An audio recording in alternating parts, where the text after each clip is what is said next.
Greetings everyone, this is the Gardening Snail of Livingston, California, and this video is going to be about the new roundabout at Main and B Streets and the Winton Parkway project, a couple of things that most of you have been concerned about. Hopefully this will answer most, if not all, of your questions. You can let me know what you think about it in the comment section below this video, and be sure to subscribe to my channel. Thank you for watching. We'll be giving you a brief update on the roundabout at Main and B, and also on the Winton Parkway on-ramp widening. We'll get the PowerPoint here. There we go. Thank you. So we can go to. Hey, Mario. I'm trying to get it to the next one. Maybe Monica can do that. Thank you. I think we skipped a few there. Noah, where's Noah? Can you try and help that?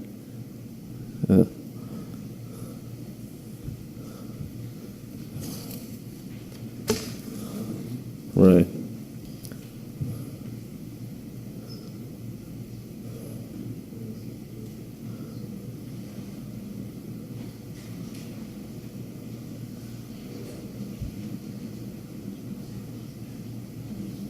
Thank you. So this morning, Public Works set up the A mock roundabout at B and Main Street. Businesses that were affected by the closure of that area were informed with a letter dated the 8th, I believe. So everyone affected was notified. I don't know if you want to add anything, Anthony, to that. No, just as Mario said, we did notify all the businesses with a letter, hand-delivered letter to all the affected businesses in the area, just to give them plenty of advance warning. We did talk to MCAG on the bus route as well for that closure period. So, as you can see, there's a small roundabout here, and that circle is actually smaller than the actual one, the permanent one, because when the construction is done, the corners here, the curb returns will be removed and pushed back. So the actual center island will be larger than what you see there, but the city wanted to do this mock so folks can get used to what it looks like and drive around. And we've driven, and for vehicles the size of the ones we're driving, at least it drove fine. I believe that the city wants to wait until the construction of the actual roundabout, which is probably a couple of weeks away. Maybe a little longer, so whenever the city decides to take it out, that's up to you.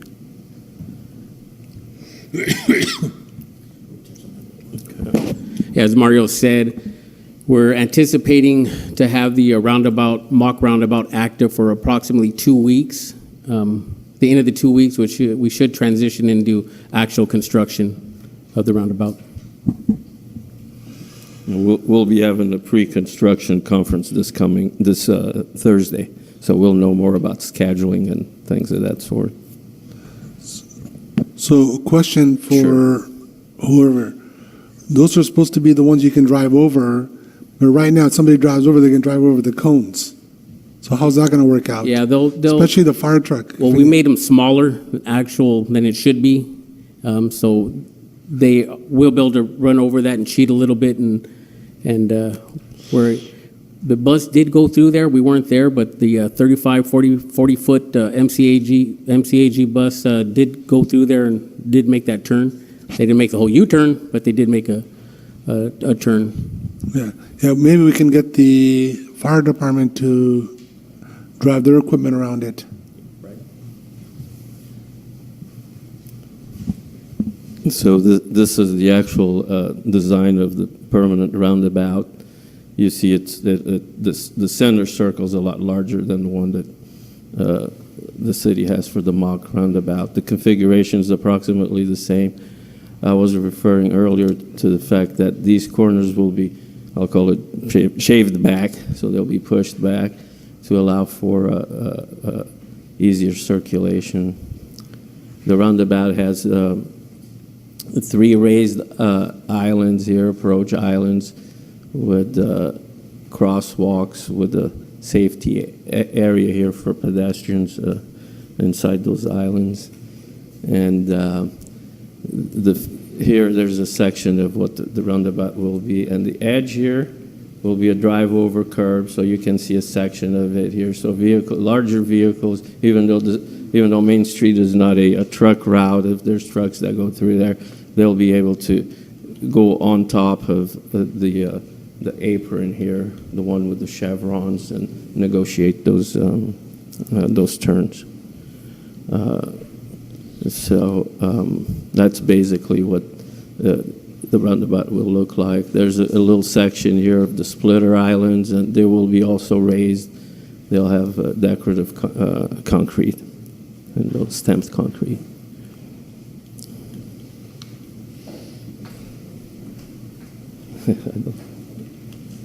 Monica?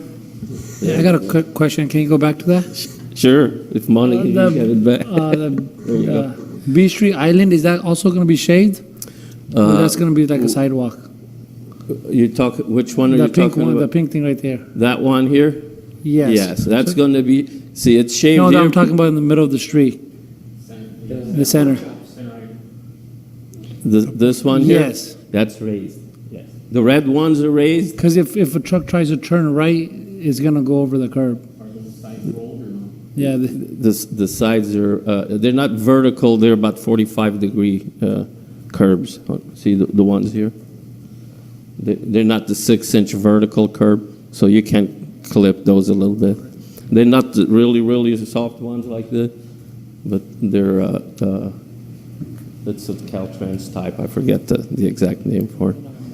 But going here, around here, you should be able to have a truck negotiate that without clipping them. Okay. Anything else? Okay. And I can answer any questions on the roundabout before we move on to What you can do Winton Parkway, if you'd like. If, Mario, what you can do if for public has comments or suggestions or whatever, who do they report this to? Basically, they can contact City Hall and they can ask for me directly. They're more than welcome to do that. Mario, if you can touch on all the different standards that we had to meet in order to facilitate. For the design? Yeah, for the design, if you can go over that. Of the please. roundabout, yeah. It's designed under ITE, which is Institute of Transportation Engineers, MUTCD, and Caltrans standards, so it meets the standards for that sort of location. Okay. There's a question.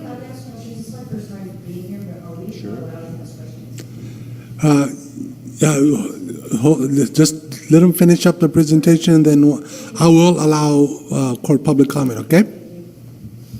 So we'll switch to Winton Parkway, and I know I've presented something similar to this. This is a little more detailed, but it's basically taking the bottleneck that we have here, constructing some more sidewalk here so that you have a pedestrian crossing. And then there will be a retaining wall along here, which a section of it looks kind of like this. There's a big footing buried here. We do have plans. We've had plans into Caltrans for about a month now, so it's under review. So we're waiting for comments from them. They've kind of threw a couple of comments to us already, so we're working on those, but we don't have an official review yet. Okay.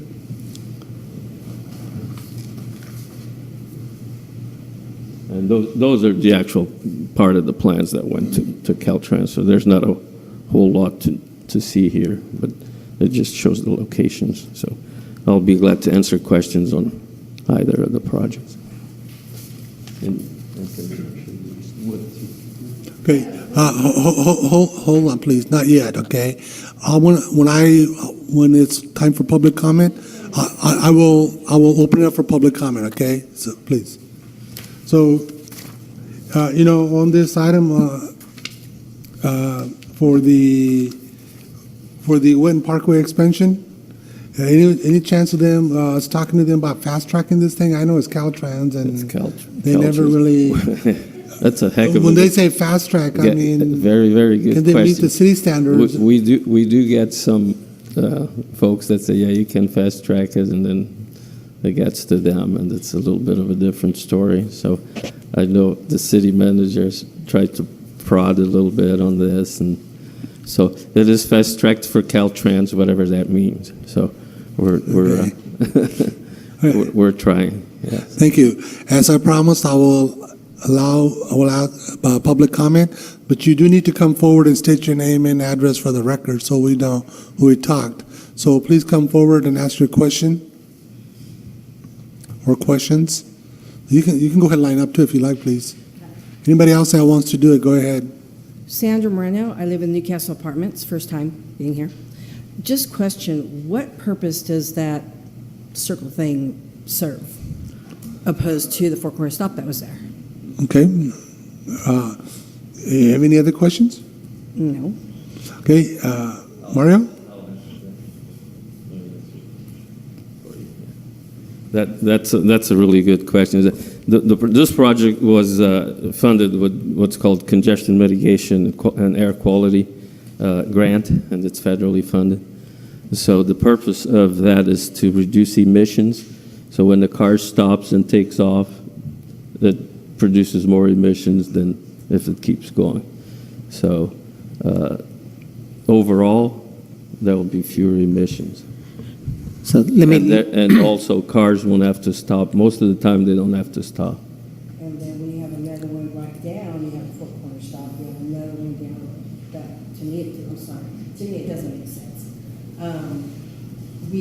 Please get to the mic so we can get you recorded. We have other places that can use that money. We need speed bumps over by Newcastle Apartments. Oh my gosh, these kids, you see the skid marks. Why, that to me seems more important than that turnabout.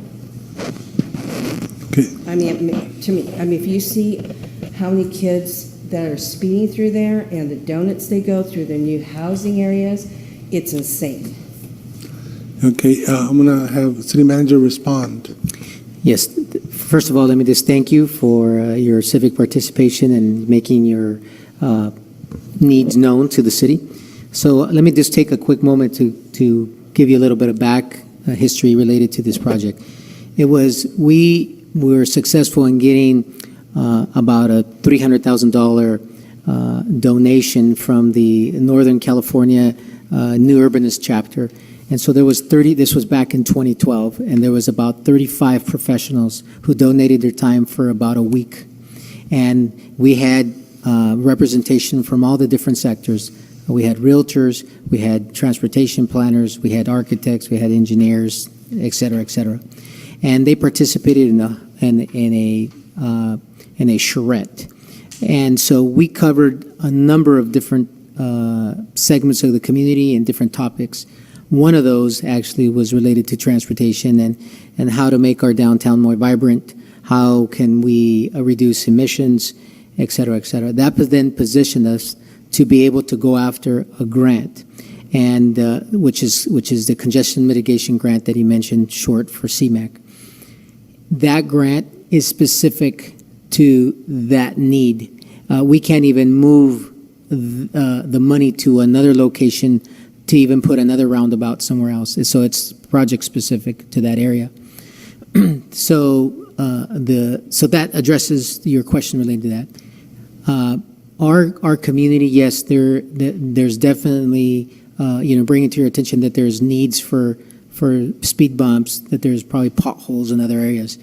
Well, your public servant here was very instrumental in pushing for Measure V, even when I was not involved or not employed by the city of Livingston. And that Measure V actually is a sales tax that we as residents impose on ourselves to address, the very issues that you're bringing up. So the city of Livingston has been very strategic and and I thank the staff and the council, because we actually have the highest rating in Merced County as it relates to our roads. But does it mean that there's not needs? Yes, there is. As a matter of fact, we advocated just recently to use funding that was destined for something else to where we felt that there was a bigger need, which was to pave our alleys. So there's a bunch of alleys in town that don't have, they're not paved. So we have money designated for that.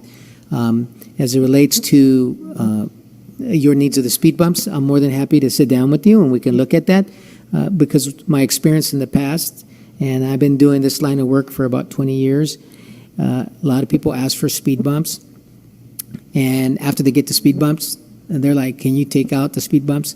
So we can look at different calming measures and other opportunities, and I look forward to working with you directly. Thank you.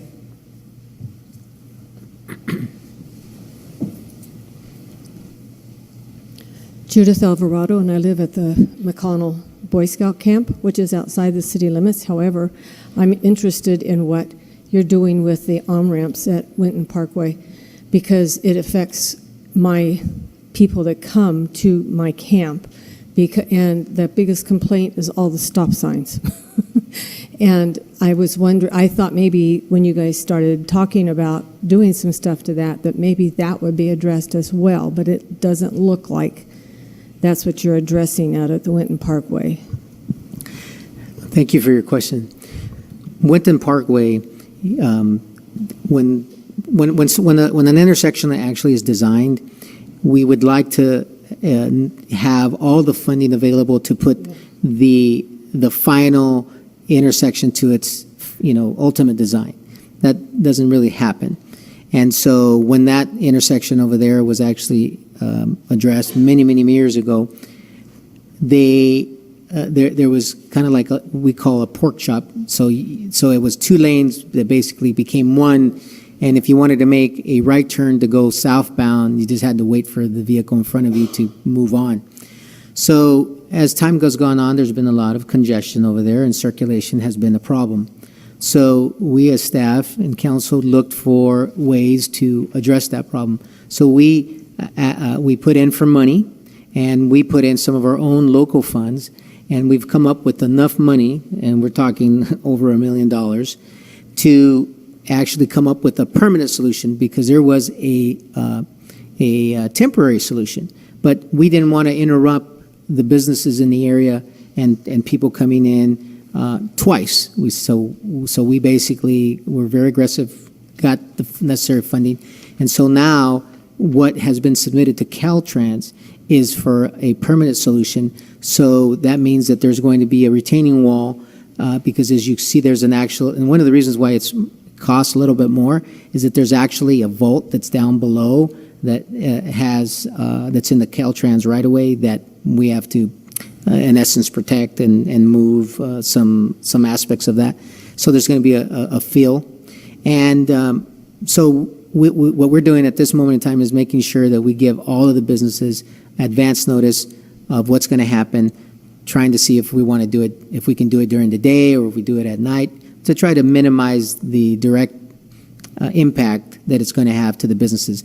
But sooner or later, it has to, it's going to happen, especially because some of those quadrants that are over there are actually deteriorating, and so they're going to need to be fixed. So we're looking at doing it in phases, and I thank you again for your comments. Okay, the reason I was concerned is I hadn't been living back in here in Livingston. I used to live here as a child, and I hadn't been back in this area for a good 30, 40 years. And when I moved out back into the area and lived out at the McConnell camp, I wasn't here more than a month, and this granted was on the Hammett one, but I came up, I had to make a left-hand turn, stopped, had my signal on, and the other car was still rolling. I made a left-hand turn. He didn't even, barely stopped and crashed into me. And I just was concerned because it doesn't seem like the stop signs are necessarily working. So I don't know if that happens out at Winton or not, but I know sometimes it's really quite a problem. Well, Thank you for bringing those to our attention, and we value your input because we do traffic analysis studies, and there's times when there are modifications performed. So thank you very much. Anybody else? If not, please continue. If you're done, then Public Works. I think we're pretty much done. I don't know if Anthony, you want to mention anything else? Thank you, gentlemen. And then one last comment related to Winton Parkway. As you know, it was very recent that we approved a 9-lot subdivision in that neck of the woods. So you will also see Joseph Gallo Drive punched into Robin, and so the circulation will change, and so all that's going to help out as well.